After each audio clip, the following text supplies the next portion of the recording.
So Jason, why are we doing a show on 3 numbers you must know? Well, the tagline to my book is clarity, confidence, and freedom.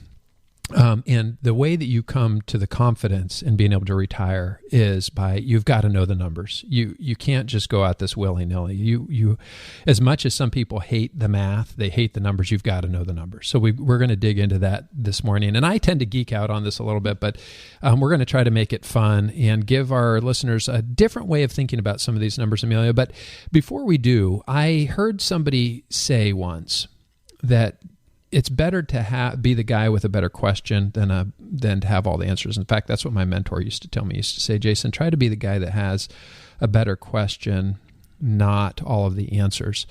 And I heard a quote that said, you can tell how clever a man is by his answers, but how wise a man is by his questions. So before we start diving into the numbers, let's give our listeners a question, something to really think about as they're trying to answer some of these number questions. And the question that I have for you out there this morning is, what is valuable? What is valuable? So we'll start, just plant that seed in people's minds, and then we'll start digging into the numbers here. All right. So what is the first number people need to know? Well, we're talking about retirement, and one of the things we hear from people all the time is they say, I don't want to run out of money in retirement. In order to be able to know whether or not you're going to run out, we got to know how long you're going to live. We got to have some idea of how long the money is going to last. Retirement is really what I hear most people saying is they just want to be comfortable in retirement. And so one of the exercises we can do, now nobody knows how long any of us have, right? So this is kind of, but we have large data sets on a lot of people to make some educated guesses. And so it gives us what some of these calculators do is they give us a starting point. None of us knows for sure, but at least we can maybe err one side or the other. And so, for example, if you're 62 years, if we were to use the Social Security Administration's mortality tables, if you're 62 years old in the United States of America and you're a man, the actuarial tables from Social Security say that you will live 20 years in retirement, or 7,285 days. If you're 62 and you make it to age 82. If you're a woman in the United States of America, you're 62 years old now and you're going to live to life expectancy, you've got about 23 years or 8,309 days. And so it's important that we start out with understanding, okay, we've saved this money, now it's got to last. How long potentially does it have to last? And you may know something about your health that says, well, I'm not going to probably make it 23. Based on my family's life expectancy, maybe we're only going to make it 15. Or maybe based on my family's life expectancy and my health, I need to be planning for 25 years in retirement. But we've got to have a number, a destination in mind. And I think it's important as we think about that too, Emilia, is to recognize that even though you may have all those years, you may not have quality of life all of those years. So how you're spending your money, I think we have to take into consideration that you're probably going to be able to enjoy the dollars a lot more in the early years of retirement than the later years of retirement. And so we don't want to save it all up to the last 2 years so we can give it all to a nursing home. That's not a fun way to spend money. But so some of the things we hear people say that are kind of goofy, but they say, I want to bounce my check to the undertaker. So they want to make sure yes. They want to make sure that they've spent every penny so that when that last check is, they're being put into the ground, there's no money left. Or one of the things we hear people say is, I don't want to be the richest guy in the cemetery.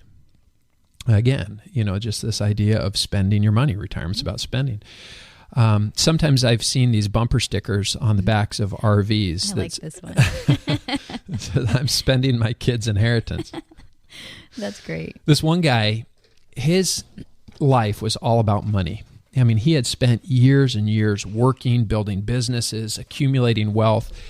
And when asked the question, what is valuable? To him, money was valuable. And he couldn't stand the fact that people said you can't take it with him. So he devised a plan with his wife. He said, I'm going to take it with me. And so he made her promise that when he died, that she would take the money and bury it with him. And so he ends up getting the bad news. He gets sick. He ends up dying. His wife is at the funeral, and just as they're about to close the casket and lower the gentleman into the grave, the wife comes over and says, wait a second. And she's got a shoebox, and she puts the shoebox in there with her husband. And a good friend of the wife says, you didn't just bury him with all his money. And she said, well, that was his last wish. She said, so I took all the money, I deposited it into my bank account, and then I wrote a check and put it in that. Very smart lady. Very smart.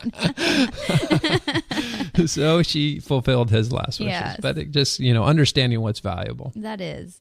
All right, Jason. So this gets us to the next number we need to know. What is that number?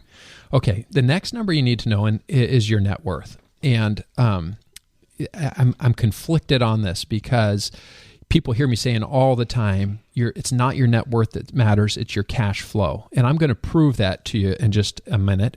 But I want to talk about, because one of the neat opportunities from my perspective is I get to walk life with real people all the time from all over the country. And I had some folks one time come in, and they had put together this incredible spreadsheet that looked at their financial picture in retirement. And they were trying to help themselves have the confidence to know that their money was going to last. And so what they did was they took all of their net worth, they added it all up, and then they started subtracting down how much they were going to be spending. And they brought me this spreadsheet, and I looked at it, and something looked a little bit weird to me. And after they left, I was crunching some numbers, and I thought, oh my goodness. What they had done was they had taken the value of their home, which was paid off, and they included it in the net worth. And so now that only works, right, if you're going to sell the house or use a reverse mortgage, but they just didn't think that that is an asset that they're not really able to spend unless it gets sold or they use a reverse mortgage or something. So it really threw the calculations off, because then when we looked at the numbers and we said, well, wait a second, your liquid net worth is what's going to help support you. So when you're doing this net worth exercise, net worth is simply assets minus liabilities. You've got to understand how much you've accumulated, because that wealth is what's going to support you in retirement.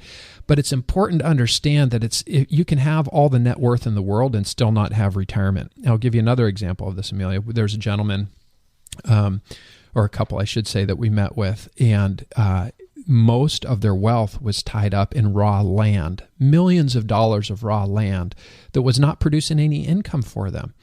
And so as a result, in their 70s, they're still working, because even though on paper they're worth millions of dollars, it's not producing the cash flow. So you can have all the net worth in the world, but ultimately at the end of the day, if you don't have income, you don't have retirement. So what are some of the fun calculations we can do? Let's say we'd go through this exercise of adding up your liquid net worth. There are one of the things we hear people say sometimes, Emilia, is they'll say, I don't want to spend the principal. I just want to live off of the interest that it's going to generate for me. So let's say you've saved $1 million, and you go out onto Google and you do a search for a popular bond mutual fund. Now, I'm not going to say the particular fund that I looked at, but this particular fund has a current SEC yield of 2.27%. So you take your $1 million, multiply by 2.27%, and what it tells you is that you could spend, without touching the principal, $22,700 a year on $1 million, if your goal is to spend only the income that's being generated off of something like a bond mutual fund.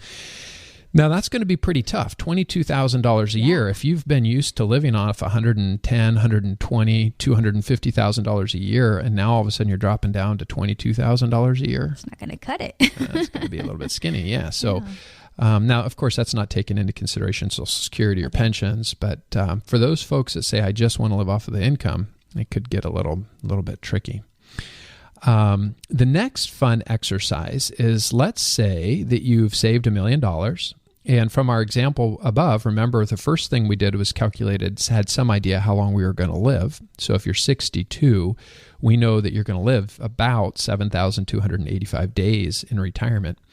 So you take your $1 million and you divide the 7,285, and it would tell you that you could spend this is assuming no growth at all on that $1 million, but you could spend $137.27 per day.